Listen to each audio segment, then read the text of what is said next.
Selamat malam Omania. Selamat datang lagi di Midnight Live. Apa kabar penonton? Semoga sehat semua ya. Semut mini batuk-batuk. Jam segini penonton udah ngantuk. Memang malam-malam lagi hujan terus nih. Hujannya awet ya. Jangan-jangan pakai formasi. Formalin. Biar awet. Penonton kan suka inget mantan pas lagi hujan ya. Mantan lu payung. Ya udah, kita baca berita dulu. Langsung aja kita mulai. Inilah Midnight Live.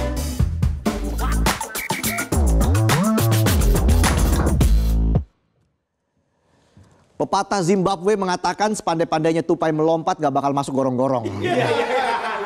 Kecuali kepleset. Ya. Begitu juga pejabat. Sepandai-pandainya pejabat melompat akhirnya dicopot juga. Kalimat itu pas buat menggambarkan suasana pemerintahan Sumatera Utara belakangan ini. Soalnya sejak Bobi Nasution duduk di kursi gubernur, kata copot seolah jadi kata sakti. Apa mak yang copot-copot? Giginya gigi mak copot. Pantes mak pipinya kempot. Mak Inem tukang latah itu. Sejak dilantik jadi gubernur Sumatera Utara, Bobi Nasution kayaknya lagi hobi bersih-bersih. Bukan bersih-bersih gorong-gorong, tapi bersih-bersih menyingkirkan pejabat yang suka main todong.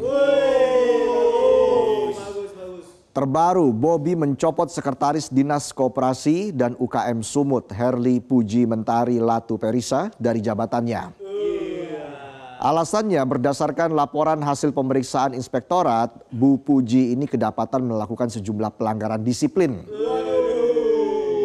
Bobi bilang salah satu pelanggaran yang bikin Puji dicopot adalah mewajibkan tamu undangan yang datang ke ulang tahunnya untuk membawa kado.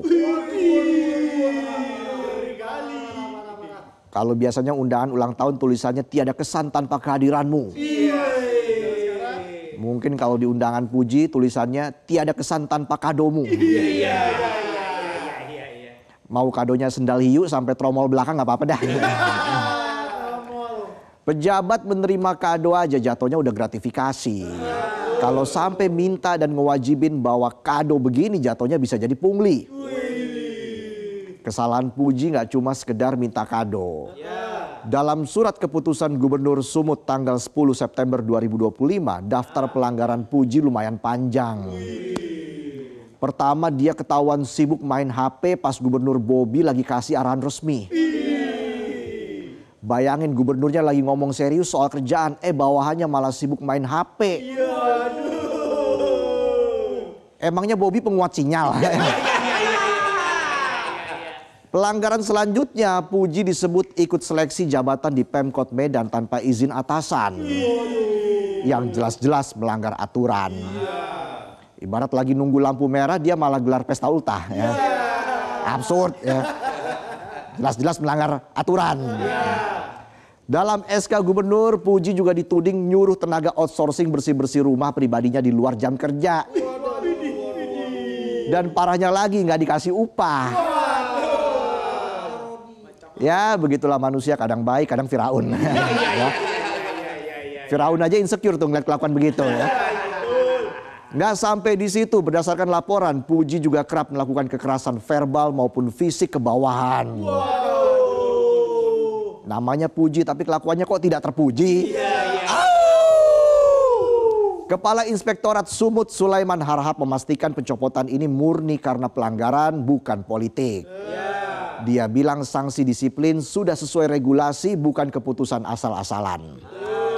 Bahkan di berita acara pemeriksaan, Puji sudah mengakui sebagian besar kesalahannya. Pencopotan Puji dari jabatannya menambah daftar panjang pejabat yang diberhentikan Bobi sejak menjabat sebagai gubernur Sumut.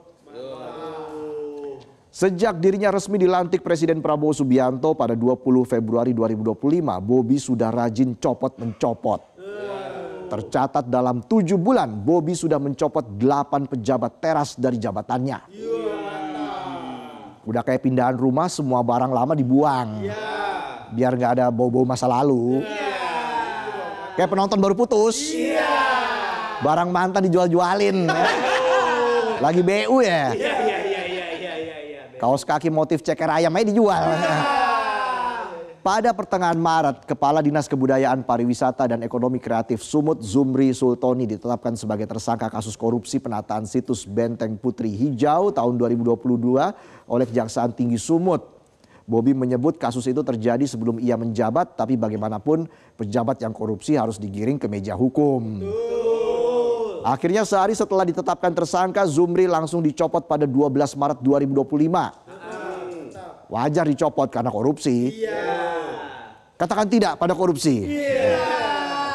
Pencopotan berikutnya terjadi 11 April 2025, kali ini lebih heboh. Heboh. 4 pejabat sekaligus diberhentikan. Mereka adalah Kepala Dinas Kominfo Sumut Ilyas Sitorus, Kepala BPSDM Abdul Haris, Kepala Biro Kesra Juliadi Harahap, dan Kepala Biro Otda Haryanto Butar-Butar.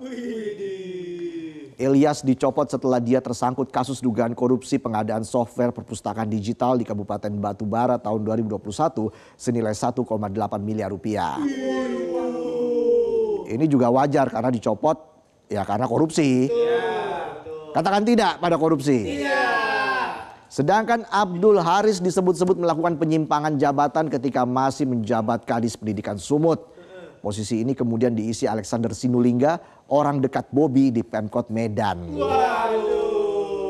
Nah ini IDIP ini. Ada apa ini? Sementara itu 2 pejabat lain, Juliadi dan Haryanto, dicopot karena masalah disiplin dan penyimpangan jabatan. Yang detailnya nggak diumbar ke publik. Jadi apa penyimpangannya? Ya udah tahu saya. Wong Mas Bobi aja nggak bilang. Tidak berselang lama, pada 17 April 2025, Bobi kembali mencopot seorang pejabat. Kali ini giliran Kadis Perindak SDM Mulyadi Simatupang yang dicopot. Mulyadi dicopot karena diduga mencemarkan nama baik gubernur lewat percakapan di grup resmi Pemprov. Bobi lagi-lagi tidak menyebutkan detailnya. Bobi cuma bilang chatnya nggak pantas karena dikirim ke grup Pemprov. Ibarat lagi terima arahan dari atasan di grup kantor nih.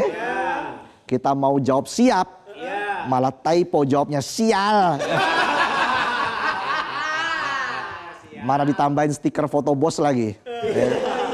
Stiker foto bos tulisannya mantap.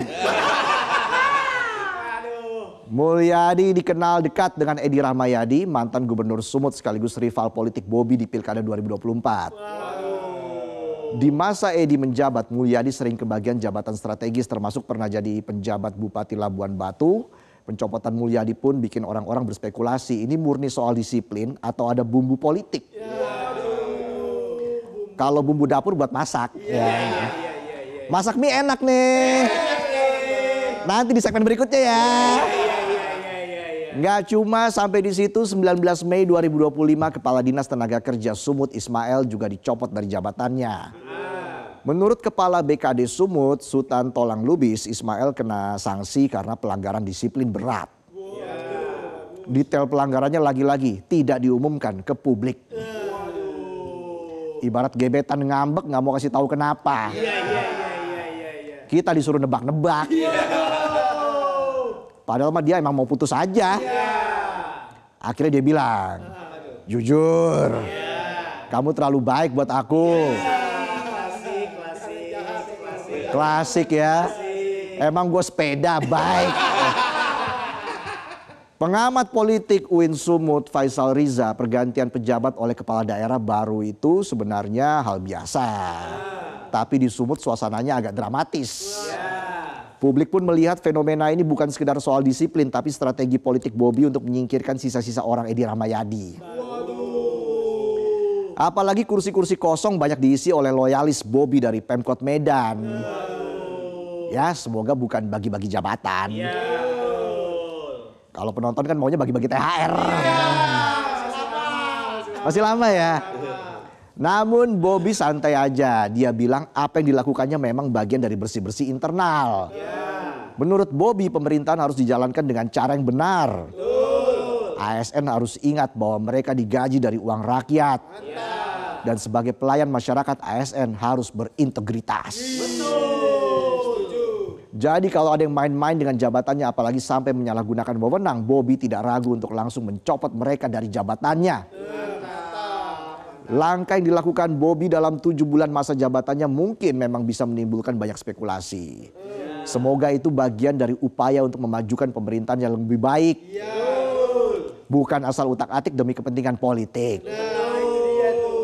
Apapun motifnya dari kasus ini kita bisa belajar bahwa integritas pejabat jelas bukan sesuatu yang bisa dikompromikan. Mereka harus sadar posisi bahwa kekuasaan yang mereka miliki bukan untuk kepentingan pribadi tapi untuk melayani rakyat. Jabatan bukan soal pangkat dan gaji tapi soal amanah yang harus dijaga. Ya, itulah tadi sajian pembuka kami di Midnight Live. Kami akan kembali dengan sejumlah informasi lainnya, jadi tetaplah di Midnight Live.